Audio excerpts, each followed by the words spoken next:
Hello everyone, good to see you again. This is the lecture to give you a quick summary of the case article, Blue Apron, Turning Around the Struggling Meal Kit Market Leader by Daniel McCarthy and Eric Schwartz. So before watching this video, download the article from our course pack and read it carefully.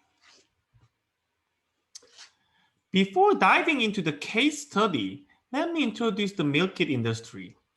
Some of you are familiar with this new service, but the others may not know what it is. Online meal kit delivery services are comprised of new innovative means of delivering food, affording the customer more convenient ways of preparing meals at home. The services are basically designed to eliminate the hassles of meal planning and grocery shopping. Last year, I tried this service once. This is a subscription-based service, and basically, customers place an order of several meals per week. For each meal, a box is delivered, and it is neither fully cooked nor ready-to-eat meal. In the box, there is a detailed instruction to cook the meal with raw ingredients. Because only the amount you need is delivered, like a half of onion and half pounds of ground beef, so customers don't need to measure and scale. So it is very convenient, especially for small-sized families. And all menus are easy to cook, not requiring any special skills, experience, and tools. So this industry has grown so fast. The market of online meal kit delivery services has continued to expand ever since its introduction in 2012. Meal kit revenue was around $2.5 billion in 2017, and it is expected to grow to over $7.6 billion in 2024. And please note that this number is a little bit different from that in the case article. And I don't know which one is correct, but it is clear, it is a clear fact. The market is fast growing, whatever is correct, okay? And there are good news and bad news for this market. Good news is that consumers have moved from ingredients to meals. People plan and do grocery shopping meal by meal. So in addition, due to the coronavirus pandemic, food shopping started to steadily move into the digital domain. You may place Whole Foods or Instacart delivery orders more than before. And bad news is that even though this market has grown so fast, it is still very, very small market compared to traditional groceries and restaurants. And it is not cheap, about $9 or $10 per meal, because of the nature of the services.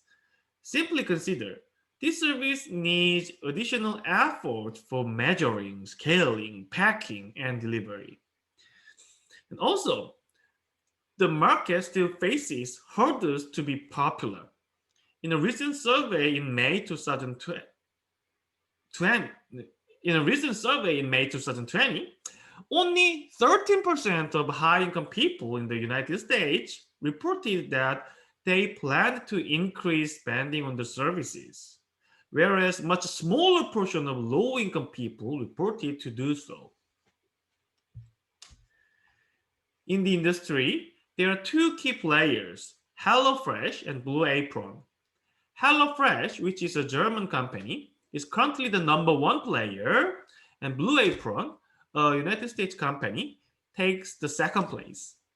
In 2019, HelloFresh's revenue in the United States is about €1 billion, which is about twice as big as Blue Apron's revenue, about $445 million.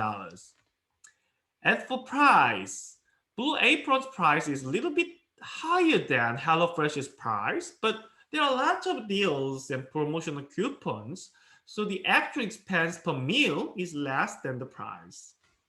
And here are more statistics of HelloFresh. What I want to point out here is that the marketing cost has dramatically increased. As you see in the case article, the impressive growth of this industry is due to its soaring marketing expenses. Now, let's talk about Blue Apron in the case study. In 2016, Blue Apron was the market leader, taking 53% market share. It has a premium brand image, which was good for the company, and acquisition cost was relatively low, even though it was growing. However, in 2017, it faced lots of bad situations. The company did IPO in the mid-June, but the stock price continuously declined and fell down 70% within just 5 months. The reason is that it is so hard to retain customers. For acquisition, the company offered a discount for the first month, and so many customers left after exploiting the first month discount. And also, acquisition costs had dramatically increased since 2016, and new competitors appeared in the market. This figure clearly shows the poor retention rate in this industry. The figure compares retention curves of full subscription-based businesses. The curves show that the percentage of customers who still stay over time. So, more precisely, the curves show survival rates of the companies over time. And Netflix and Dollar Shave Club, which is a shaving kit delivery service provider, retained more than half of customers for 2 years. Right? However, Blue Apron and HelloFresh lost half of their customers within 2 or 3 months after acquisition, and about 90% of customers canceled the service within 2 years. Here's the reason for the low survival rate. First, look at this small figure. Okay. The black curve, this black curve, is the retention curve of Blue Apron as in the previous figure. The light gray curve, this is the light gray, so the light gray curve, this curve, is a fitted line with an assumption of a constant retention rate. That is, if a constant portion of customers left every month, the retention curve would look like this gray curve. But the actual curve is lower than the fitted curve in the early stage, which is this A region, but higher than the fitted curve in the late stage, which is this B region. This implies there would be some customers who left earlier than the average, and also there would be some other customers who left later than the average. So, with consideration of this customer heterogeneity of retention, the analysis team of Blue Apron found 2 different groups of customers. One is the group of high loyalty customers, and the other is the low loyalty customer group. This big figure shows the retention curves of those groups. The blue one is the actual retention curve of all customers, which is the average of the other 2 curves, orange one and the gray one. The orange curve is the retention curve of high loyalty customers, and they show a relatively high survival rate. So 1 month after acquisition, more than 90% of customers still remain and place orders and just enjoy the meals. even 6 months after acquisition, more than 60% of customers stay. But low loyalty customers show a different pattern. The gray curve is their retention curve, clearly showing that their survival rate is much lower than the high loyalty group.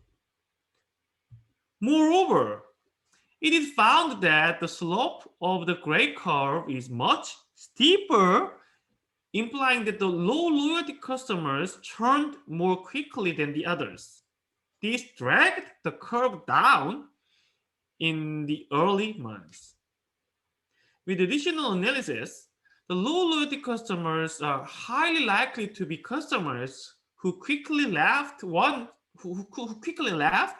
once they exploited discount coupons for newcomers. Next, let's look into the customer acquisition cost.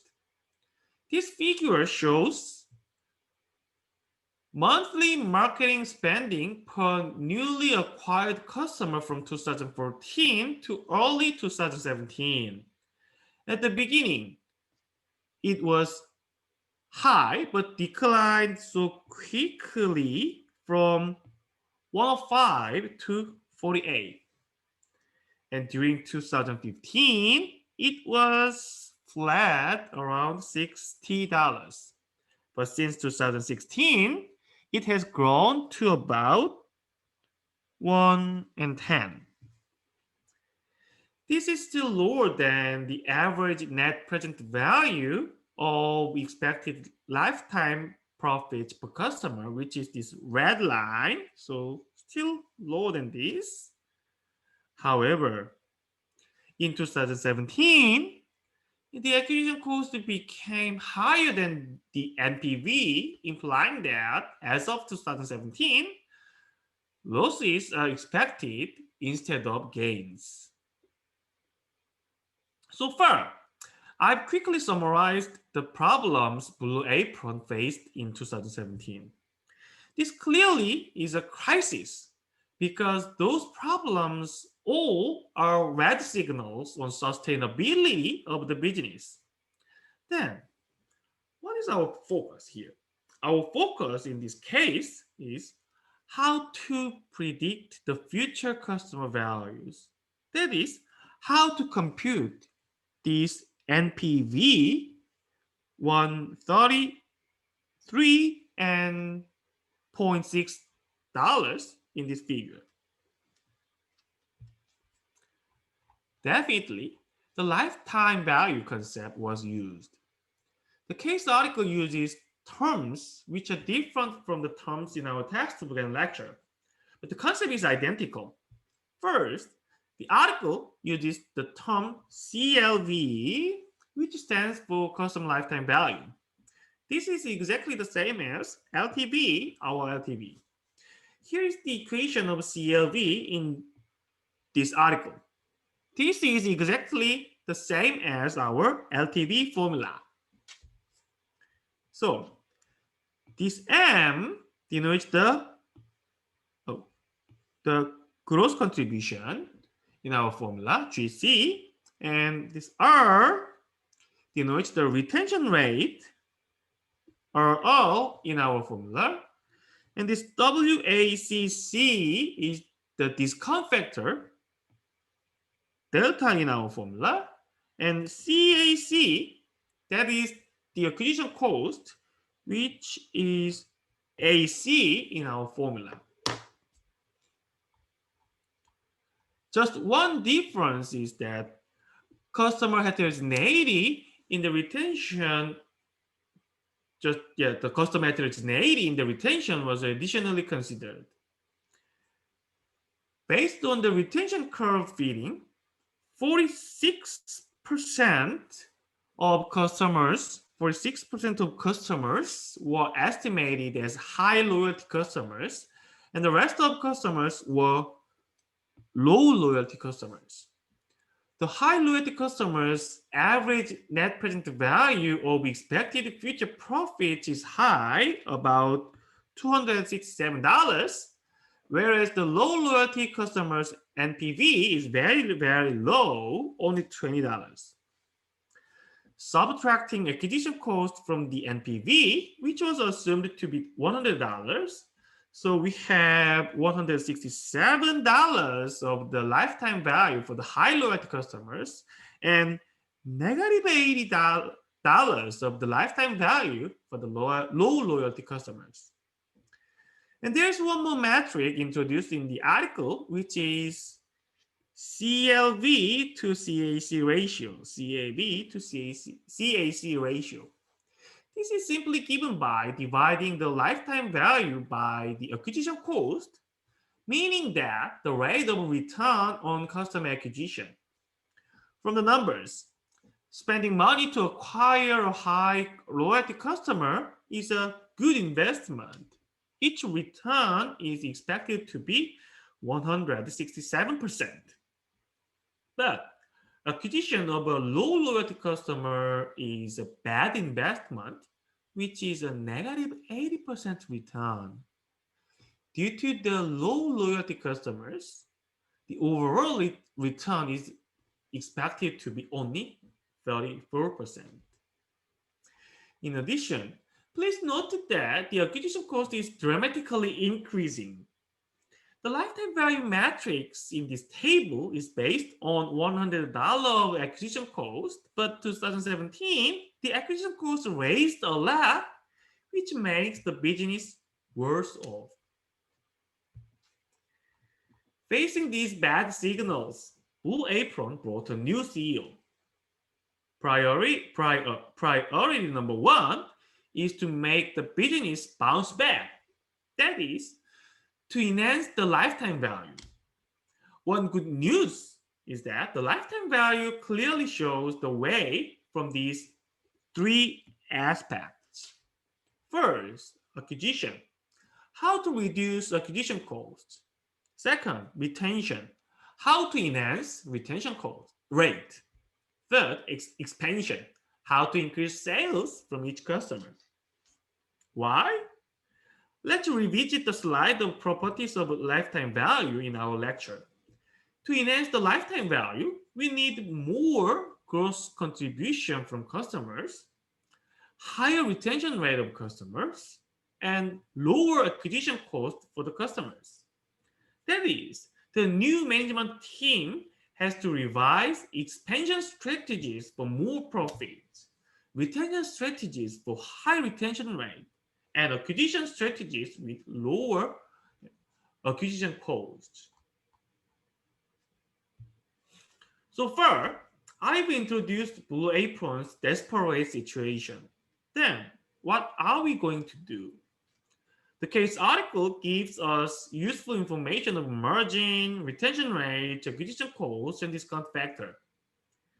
Your job is to replicate Exhibit 9 in the article. Using the information, compute the net present value of expected profit from customers as in Exhibit 9, and compute the LTV for each segment as in Exhibit 9. In addition to replication, suppose that you are a member of new management team and propose marketing strategies for the new CEO. All right, that's all I have. And then see you in the lab. Bye-bye.